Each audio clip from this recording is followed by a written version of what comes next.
Hi, Damien here again. I think that we're starting to develop a little bit of a relationship. And not just a relationship with me, or I'm developing a relationship with you. The relationship I'm talking about is the relationship with yourself.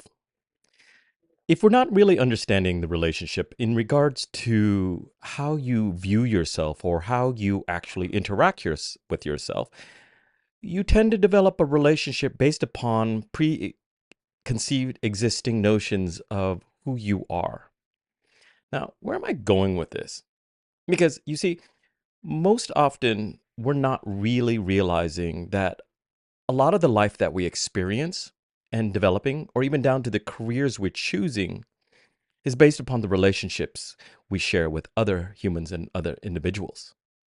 But the main relationship that matters the most is with yourself. And this relationship needs to be cultivated and developed and understood. In leadership development, a lot of leaders don't really understand that in order to have a vision for the future or an experience that you want for yourself, a goal, a milestone, or just simply living and existing, the person who actually possesses that vision for that future needs to be somebody different. It is not the current version you are now. And a lot of people don't necessarily hold that concept in their head because who you are tends to change often throughout life. Most of us believe that we are one consistent individual, but in reality, we're multiple different types of personalities. Some days we're very cranky and irritable, some days we're happy and joyful. But often we're usually a committee of individuals within one existing mind and body. If you're not really cultivating the different types of relationships you have with yourself, it can become like a committee of individuals that argue and bicker and have problems with yourself. But I think if you start to think of yourself in multiple different scenarios and situations and start having compassion and understanding yourself, you can start to shift and develop into the individual that you want that can actually hold a specific vision for yourself. Now, let's break this down into practicalities. So, let's just say you are a parent or actually a sibling.